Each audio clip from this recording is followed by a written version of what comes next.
Here in '97. I'm actually formally trained as an architect. Architect. I had three other startups in Did you Portugal. practice as an architect? I did. Oh, okay. I practiced architecture. I've actually built a couple of things in LA. Yeah. And I. Is it a thing we can actually know, or it's? It's called a NoHo loft. It's about 76,000 square feet. I think 68 units in North Hollywood. It was actually the first conversion of an industrial building to live-work lofts in LA. Wow. Mayor Hahn mentioned. I think I programmed my first program when I was 9, and I programmed my first that's impressive. game when I was 14. No, I had a ZX. I don't know. You're from Europe. Yeah, sure. I had a ZX81 Sinclair, which most I know. even in Europe don't even know what. That was my first computer. I still have it actually. And then I had a Spectrum and a Commodore. Or whatever. Spectrum. Yeah, I had the Commodore one. Yeah, and then I had all all those. Oric And then I got a and PC. First one I got was an XT and then an AT and whatever. I did the whole. But I always had computers. I had a BBS in Portugal. Yeah. And we had this crazy idea because Kent is I was actually not a big sports guy, especially not American sports. I'm a soccer fan like every other guy, and actually I'm a big Formula One fan. And fantasy was very big in 2000 when we started this. Interactive television, it's always been that kind of, thing that's going to happen, but nobody has ever made it happen. It's like it's waiting for an iPhone. It's like the phone was always this killer app that was going to be great, but nobody knew how to do it. And then these guys come out with the iPhone, and oh, okay, that's how it's done.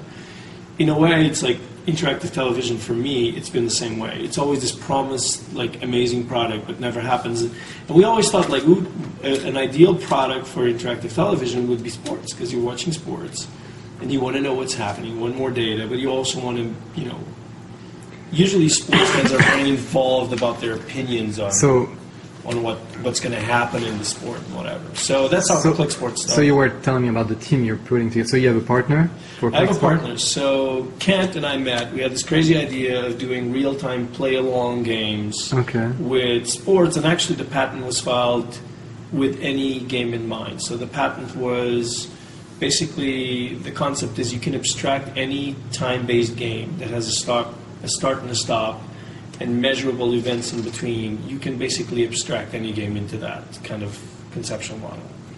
And so the idea was, well, the hard part about this is how do you distribute it? How do you score millions of people in real time? And so the patent deals with all that kind of stuff. Okay. And so we filed the patent. We got the patent in 2005, and then in 2006 we had the patent already awarded, and I was kind of ready to take a next step. And quite honestly, a big reason was because Kent wouldn't stop nagging me about klicksports, because he kept pitching klicksports and trying to develop the game concept for much more intensively than I did through those 4 years that I didn't really do much for it. We had early on in 2001. I spent a summer in my underwear coding. Bad picture, but. Sitting with a friend of mine actually on another, here in LA, but he was working from home, and we just I took 2 months out in 2001. We coded this amazing demo, worked. I had friends playing. We went to the MLB 10 days after September 11, and that was so we were ramping up this idea for a startup in 2001, and then September 11 happened, and we flew to New York with laptops, and we did this amazing demo, and they said it will never happen. And the reason was everybody back then was cutting on. It's like now. I mean, I feel now that I'm back in 2001 in a way. Actually worse, because back then the economy wasn't so negatively affected.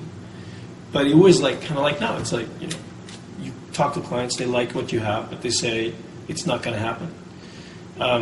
And so so the team, who's doing what? Who's doing what? Yeah. Now or from the beginning? From the beginning, let's say now. It's always been pretty much the same, which is I have been in charge of implementation, execution of the technology and design, or at least hiring and dealing with the technology team, CTO basically. And then Kent is his major role has been business development and sales.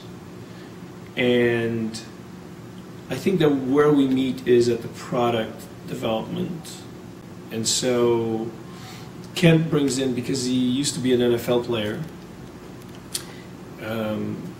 he's from the United States. I could say that the company started in 2000 as a concept. We developed and created a lot of the value early on, but we really only started the company as an operation in 2006. And the way it had to care about. So what we've developed is we've developed this idea that our system had to have some intelligence to analyze what's happening in the game and then only ask fans the right thing at the right time. So timeliness for us is more important than real timeliness.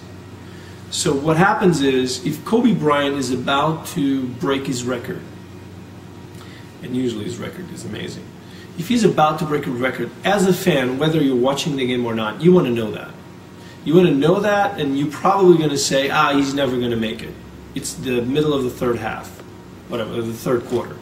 Or, whatever. You're going to have an opinion. So we ask a question. We tell you, Kobe Bryant is about to beat his record. What do you think it's going to be the outcome? He's going to beat it by how much, etc. So that's part of what we've done, is we've done this real-time analysis on what happens in the game. And then we create questions in real time and we send them to the fans.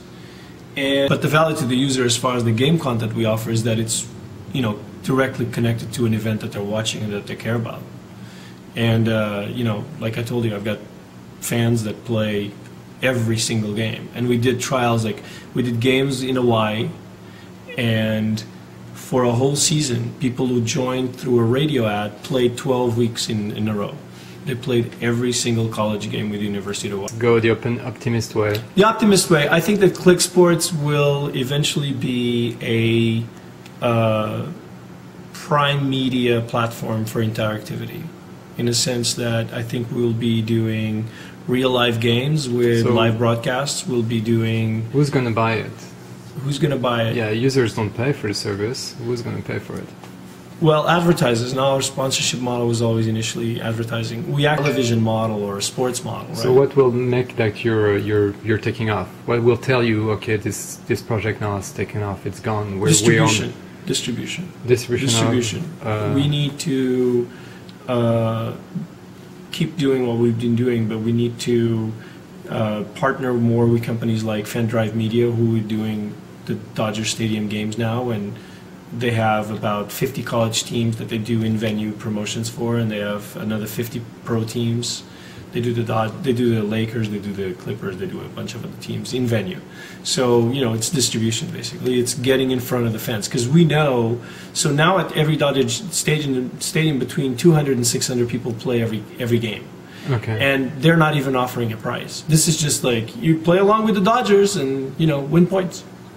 And it's announced by the Dodgers in the Dodgers game. It's not klicksports. It's a Dodgers promoted game powered by klicksports and FanDrive Media. But it's really it's people keep playing, and they play again next week. We ping them and they go and they play because they're Dodgers fans. So really, it's the ability to distribute it and reach the people that we know are our customers. And what